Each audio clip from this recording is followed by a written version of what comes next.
Next क्या है अम्मा? उच्च स्तर। फर्स्ट वन क्या है बोलो? मंत्रणा विधि। ఇంకోటి ఏముంది? స్వాధ్యాయ విధి, తర్వాత అనుకరణ విధి, తర్వాత తర్క విధి। మంత్रणा विधि, स्वाध्याय विधि, अनुकरण विधि, तर्क विधि। मंत्रणा विधि అంటే विचार विमर्श करना। क्या करना? विचार विमर्श करना। दिए गए विषय में छात्र एक दूसरे से मंत्रणा करते हैं। इस तरह मंत्रणा किए गए अंशों के द्वारा एक विचार प्रकट करते हैं। जनसंख्या की समस्या। जनसंख्या की समस्या के बारे में क्या होता है? विचार विमर्श करते हैं। इस विधि में विचारों की भरमार होती है, जिससे नए नए सुगम बनते हैं। అంటే ఇది ఎవరి కోసం? ఇక్కడ स्तर చూడండి, कौन से स्तर के लिए है? उच्च स्तर। तो यहाँ पर समस्या क्या है? जनसंख्या। इस पर क्या करना? विचार विमर्श करना। अब 10th क्लास में कौन सा लेसन है अपना? लास्ट लेसन धरती के सवाल, अंतरिक्ष के जवाब। उसमें कितने कितने प्रश्न पूछे बालक? किससे? अब्दुल कलाम से जनसंख्या के बारे में पूछे। और किसके बारे में पूछे? भ्रष्टाचार के बारे में पूछे। और किसके बारे में पूछे? बाल मजदूरी के बारे में पूछे। और किसके बारे में पूछे? आगे बढ़ने के लिए हमें क्या करना। तो विचार विमर्श करना ही क्या है? किसी चीज पर क्या है? देखो प्राथमिक स्तर पर 3 हिस्से विधियां, माध्यमिक स्तर पर 3 हिस्से, लेकिन उच्च स्तर पर कितने विधियां हैं? 4। मंत्रणा इस विधि में विचारों का भरमार होता है और जिसमें नए नए सुगम बनते हैं। बच्चे इसमें नए नए रास्ते ढूंढते हैं। यानी कि बच्चा क्या करता? जनसंख्या की समस्या से क्या क्या परेशानियां होती है उसके बारे में खुद लिख विचार करता। पहले यहाँ पर लिखना नहीं, यहाँ पर क्या है? सिर्फ सोचना। किसके बारे में? जनसंख्या। ये लिखो। नेक्स्ट बोले बात मार्क समझ में आता है इसका। नेक्स्ट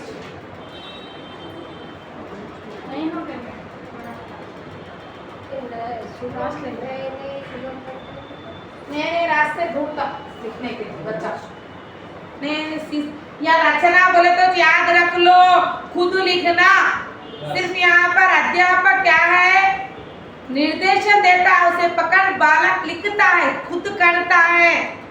अर्थमవుతుందా?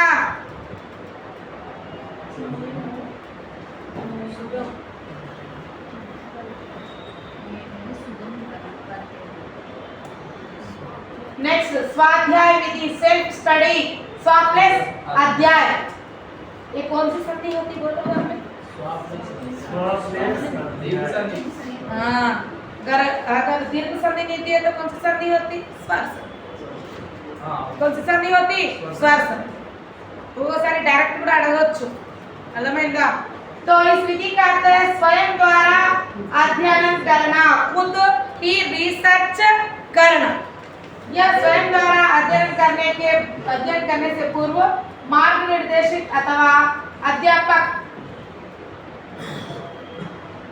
मेंटल फैसिलिटेटर का मार्ग निर्देशन लेता है, जैसे कि शोध करना, रिसर्च करना, एमफिल पीएचडी।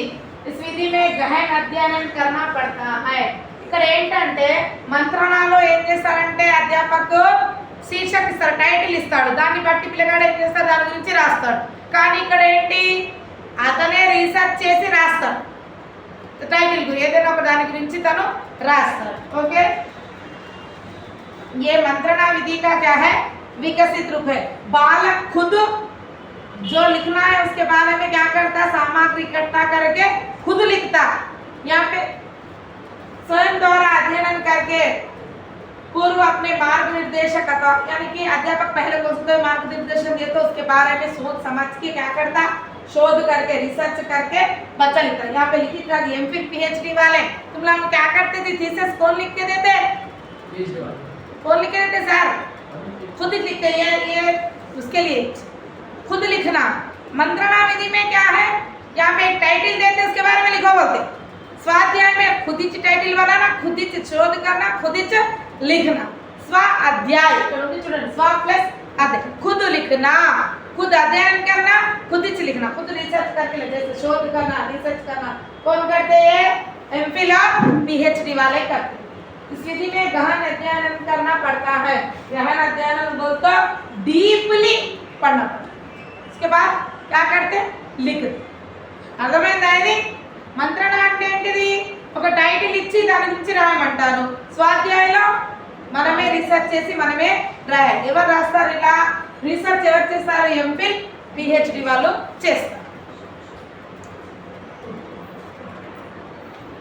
विधि है अब कैसे विधि का नाम क्या है स्वाध्याय इस विधि में सीखे गए ज्ञान की मात्रा अन्य विधियों में सीखी गई ज्ञान की तुलना में अधिक टिकाऊ रहती है यही कारण है कि अन्य विधियों की तुलना में इसे श्रेष्ठ माना जाता है यानी कि इसका जो ज्ञान है उसके अनुसार वो क्या करता है उसकी तुलना में और ज्ञान को खुद ढूंढकर खुद रिसर्च कर देखो हम पढ़ाई से तुम लोग को याद दे रहता हूँ खुद तुम लोग अब मैं क्या बोल रही हूँ एग्जाम्पल यहाँ पे एमफिल पीएचडी का छोड़ दो अपने वर्क पर देखो मैं पढ़ाने से तुम लोग पढ़ो बोलते इंटरेस्ट रहता लेकिन खुद इंटरेस्ट रह के पढ़ के क्वेश्चंस बनाने से किस ज़्यादा याद रहता नहीं रहता वही तो ज्ञान की तुलना में अधिक टिकाऊ रहती है यही कारण है कि अन्य विधियों की तुलना में से श्रेष्ठ कौन सी विधि को स्वाध्याय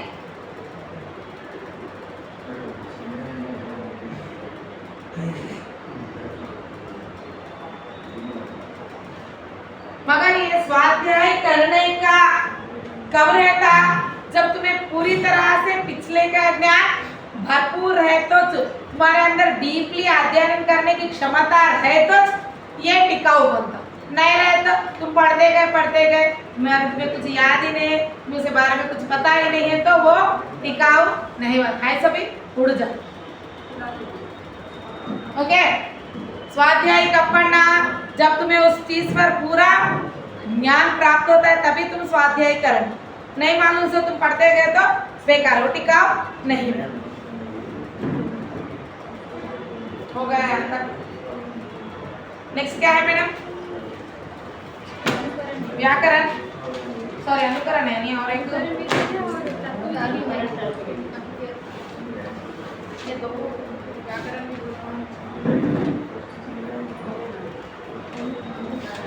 नेक्स्ट है अनुकरण विधि इस विधि में रचना करने वाले विषय का एक उदाहरण छात्रों को दे दिया जाता है छात्र इन उदाहरण का अनुकरण करते हुए उसी तरह अन्य विषय तैयार करते हैं अनुकरण विधि कमजोरियां औसत छात्रों के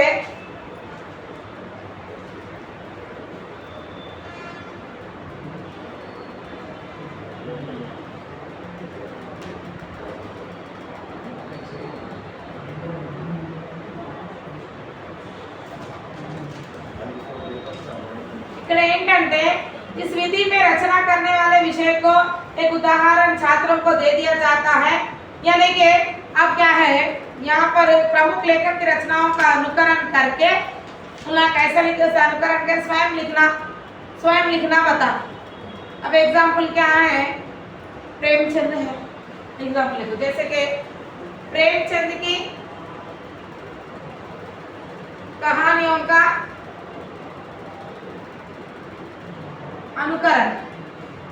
अनुकरण कर क्या करना स्वयं रचना कर ఈవెంట్కి ఇక్కడ ఏం రాదు ఇప్పుడు ఏం చేస్తాడు వేరే వాళ్ళే చదువుకొని రాస్తాడు ఇప్పుడు మంత్రణ విధిలో నెక్స్ట్ ఏంటిది స్వాధ్యాయంలో మంత్రణాలు ఏం చేస్తాము మనం ఒక टाइटल इచ్చి రాయమంటాం और नॉलेज ఉంటేనే नॉलेज के अनुसार ज्ञान के आधार पर उसके बारे में लिखता है और स्वाध्याय में खुद अध्ययन करके बोले अभी क्षमता रहना बोल के कहते लेकिन यहाँ पे कौन है कमजोर विद्यार्थी और एवरेज स्टूडेंट के लिए अनुकरण समझ रहे एवरेज और औसत छात्रों के लिए कौन सी विधि का प्रयोग होता है अनुकरण बच्चा क्या करता है कहानी लिखो बोले सुनिया का उस कहानी को पढ़ के उसके अनुकरण कर ओके ये विधि किसके लिए है कमजोर और औसत छात्रों के लिए है एवरेज स्टूडेंट्स को समझ ओके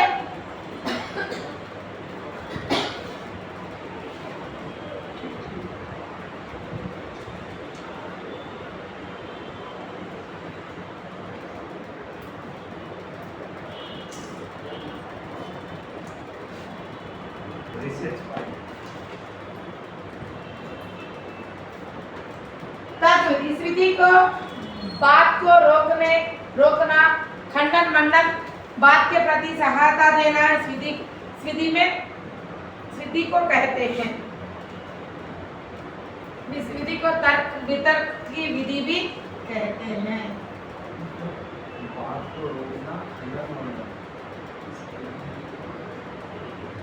यहाँ पर क्या है बोलते हो, ये तर्क विधि करना बोलते, खंडन करना मंडन करना बोलती हूँ। खंडन मंडन किसको बोलते हो?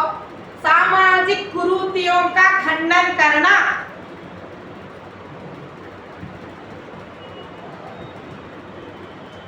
आदमी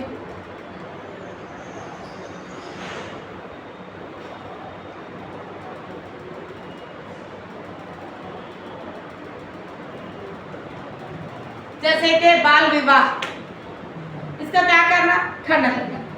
और क्या है? दहेज प्रथा, क्या है? डॉरी, इसका खंडन करना। नेक्स्ट क्या है?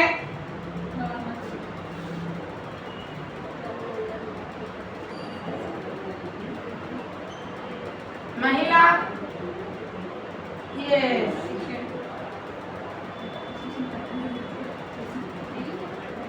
रिजर्वेशन के बोलते ना जी, आरक्षण, राइट,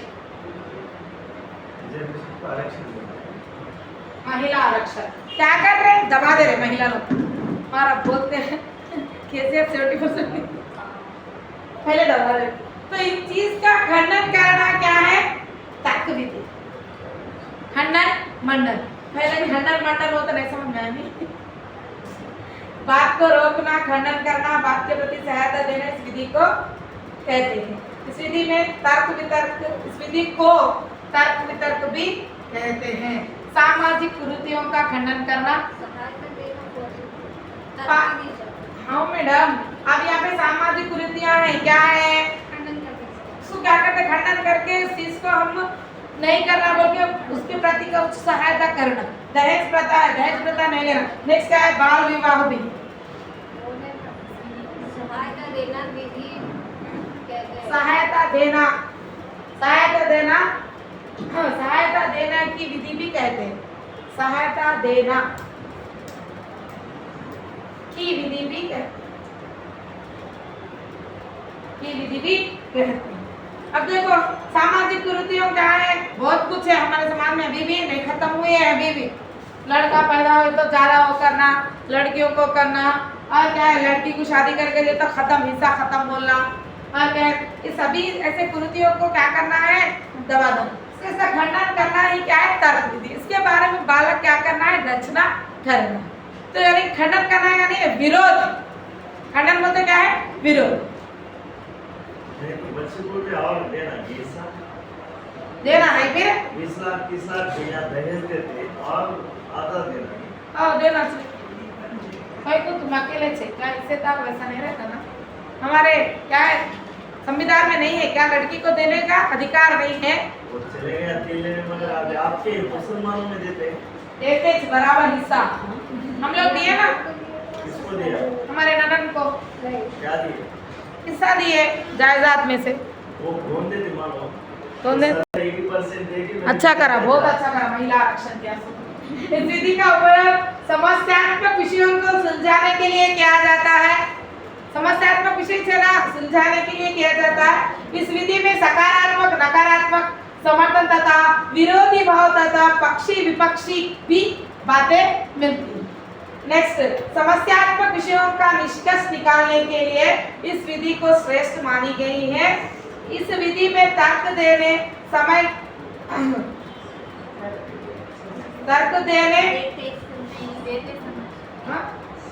करना बताना अनिवार्य हो जाता। तर्क देना, सहायता करना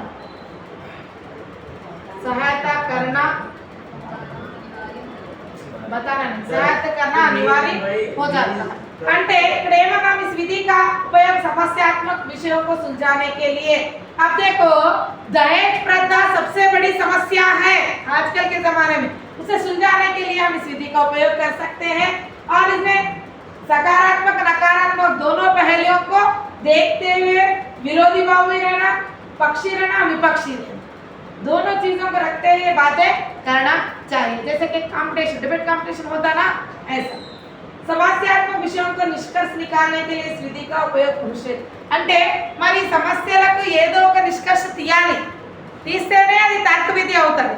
అర్థమవుతుందా?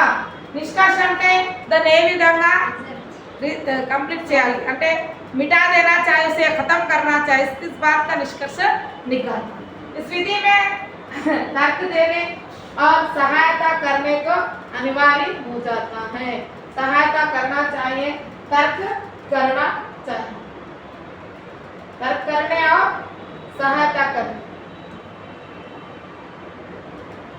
ये सब नहीं पढ़े तो मगर एक भी नहीं आता, एग्जाम में एक काम हुए एक देखना ये दिया तुमको देखिए लाइव पे नहीं है, ये लाइना बड़ी बड़ी रहती माँ चाचा। नेक्स्ट क्या है? व्याकरण शिक्षण। अब तक रचना शिक्षण हो गया, पद्य शिक्षण हो गया, गद्य शिक्षण हो गया। व्याकरण शिक्षण, भाषा की शुद्धता के लिए व्याकरण जरूरी है। भाषा की जान क्या है? व्याकरण। भाषा की जान क्या है? व्याकरण। परिभाषाएं क्या क्या है देखिए। वह शास्त्र जो भाषा को नियमों की जानकारी, वह शास्त्र जो भाषा को नियमों की जानकारी मिलती है। शास्त्र बोलते कोसा व्याकरण शास्त्र, इससे नियमों की जानकारी मिलती है। परिभाषा है व्याकरण का अर्थ भाषा को भली-भांति समझ। व्याकरण का अर्थ क्या है? भाषा को ठीक तरह समझना। भली-भांति बोलते क्या है?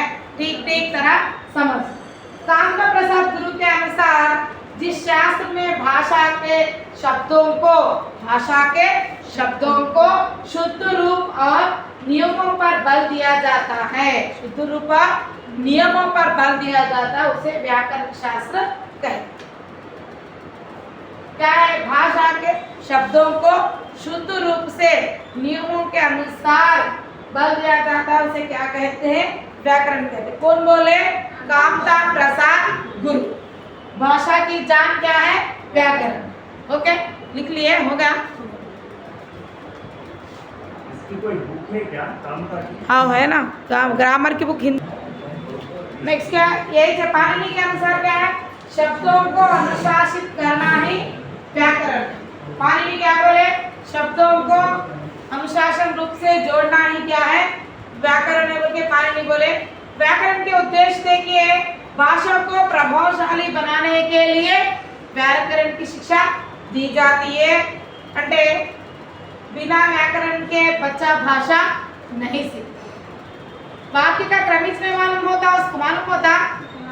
अब देखो एग्जाम्पल देखो, हामिद चिमटा लाया करेक्ट, हामिद ने चिमटा लाया करेक्ट చెప్పండి। అదే ఇప్పుడు చెప్పండి మీరు ఎగ్జాంపుల్ ఎంతమంది కరెక్ట్ చెప్తారు?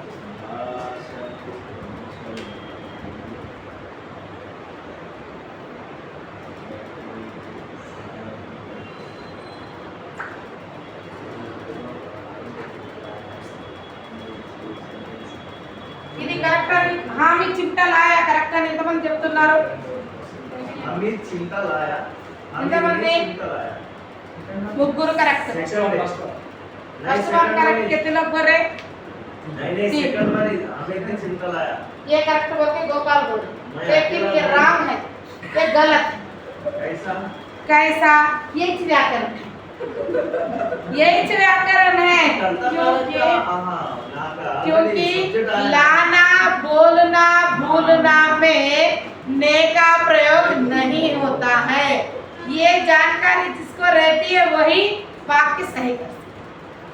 मालूम है कि क्या है? ने कारक है, तो ने का प्रयोग लाना बोलना भूलना में नहीं होता। हामिद चिमटा लाया इज राइट। ओके, तो यहाँ पे क्या हो रहे हैं? भाषा को प्रभावशाली बनाने के लिए व्याकरण की शिक्षा दी जाती है और सही रूप से पढ़ाने के लिए भी व्याकरण जरूरी है। छात्रों को ध्वनियों, शब्द योजना, शब्द शक्ति एवं शुद्ध वर्तनी का ज्ञान कराना है। सही लिखना, ध्वनियां कहाँ से निकलती है, ध्वनियों का सही उच्चारण। ओके, और शब्द क्या है, शब्द किस तरह से लिखना चाहिए, शब्द शक्तियां क्या है, अभिधा, लक्षणा, व्यंजना। ओके, शब्द शक्ति ये और शुद्ध वर्तनी का ज्ञान किसके अनुसार कर सकते हैं हम, व्याकरण। अब व्याकरण नहीं मालूम साला क्या बोलता, हामिद ने चिमटा लाया, वो राग हामिद चिमटा लाया इज राइट, क्योंकि ने कारक का प्रयोग लाना बोलना भूलना में नहीं होता, याद रखो। चलो नेक्स्ट, ऑलरेडी करता आया तो उसको करता कारक नहीं आता, नहीं होता, लाना बोलो।